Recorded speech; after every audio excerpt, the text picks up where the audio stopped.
My name's Olivia. My name is Terrah. My name is Tameia. And we are 5th semester students at Jacksonville State University. Okay, so today we're going to demonstrate how, when, and why we're doing CBGs. And also we're going to demonstrate on little baby Jack Jack. So I personally would be going over why should we perform CBGs. So you'll basically do a CBG if you want to assess the gas exchange of the patient or just the exit-based balance in general. Meaning that the only values you would be able to assess respiratory-wise on the CBG would be the pH and the CO2. You would not assess oxygenation using the capillary blood gas for any patient. The O2 is unreliable in CBGs. So when would you want to do a CBG? This would be the indications for it. So you would want to do it if you're unable to get an ABG. So these are babies. They are tiny. They're very tiny babies. So they have limited blood volume. So you want to minimize how much you stick them and what you get from them as well. So you would also want to do it if you want to assess the treatment effectiveness, you know, how well the treatment is affecting or benefiting the patient.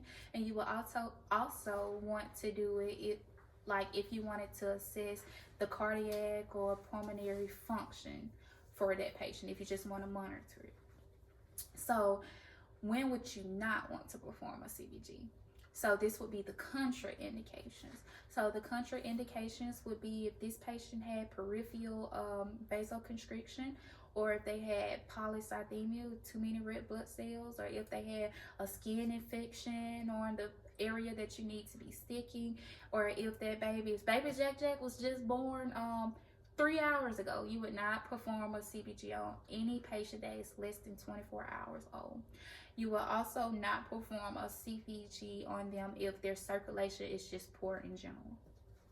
So some possible complications that we can accidentally give the baby are contamination, which can lead to infection. Then you can accidentally burn the baby with the heat pack, or you can make scarring, bruising, bleeding, hematomas, or artery lacerations. So some values we look at from the CBGs are the pH, CO2, and O2. Although with the O2, we really don't pay attention to it as much because it is a mixed sample and it doesn't accurately reflect the baby's actual oxygenation. Now, your normal values with the pH is going to be anywhere from 7.3 to 7.5. And your CO2 is going to range from 35 to 45, and your O2 should always range from 80 to 100%. Now, there are some secondary values that can also be looked at, and that is your base excess, your plasma, your bicarb, and your hemoglobin sat. Alrighty, so now we're moving on to the demonstration part. So I'm going to list all the materials that you will need for a CBG. You will need a foot warmer.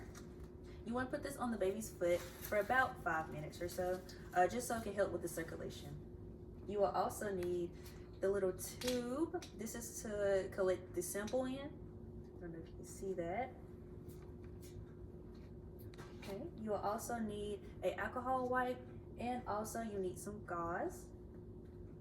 Of course, you'll need a lancenet or a pricker. That's what I like to call it, just to pierce the skin. You'll also need end caps to enclose the tube so the sample won't spill out everywhere. Band-aids, and you'll also need this little lead piece of thing. It looks like literally lead, but it's called a flea. And this is to help if you don't have any epinephrine in the tube. This is to help to avoid blood clots. Alrighty, so you'll want to pop this thing open to break it, and you'll like to warm it on the baby's foot. For video purposes, I'm going to say there's been about 6-7 minutes or so of the baby's foot to be warm. Where you want to pierce the skin is in this little V shape. I like to do it on the sides because I don't like to do it on the heel just because it hurts the baby just probably a little bit more because of the nerves. So I like to do it on the little side in a little V shape. So here we have the warmer. We have the tube for sampling collection. We have the flea. We have the end caps, band-aids, some more examples of the tube. the linseed, or I call it the pricker, alcohol wipes, and gauze. So in preparation, I had already put my Band-Aid on my hands just so I could have it close by and be ready for when I put the Band-Aid on the baby. First, you want to sanitize the area with the alcohol wipe. Let it air dry for a little bit. And then you want to take your pricker and pierce the skin. After you pierce the skin, you want to take the gauze and wipe the first sample of blood because you don't want your sample to have alcohol in the sample. Okay, after that, you want to take the tube and you want to hold it horizontal because it helps with the suctioning. So you get the sample. Okay, after you're done with the sample, you want to put the gauze on there. After you put the gauze on there, you want to put the flea in the tube. This will help with blood clotting again. And then go ahead and put the cap on there.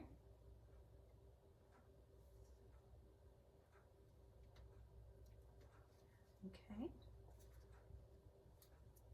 And I'm still holding pressure on the site just to help with the bleeding. Okay. After I check it and there's no more bleeding, I go ahead and put a Band-Aid on baby Jack. And there you go.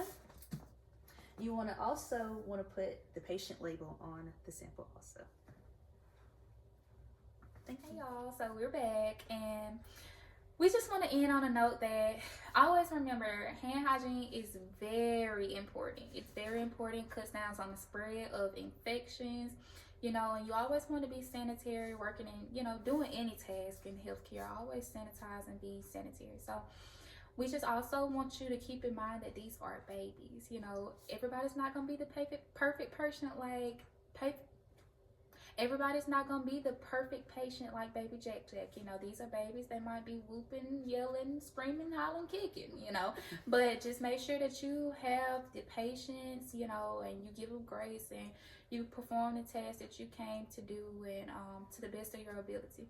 So we also want you to, overall, we hope that you learned and took something from this video that you could use when you get out on your own and you get into a program, and that you could use these skills and tools to your benefit. So that'll be all that we have for you guys, and we wish you guys the best of luck. Good luck. Thanks for watching.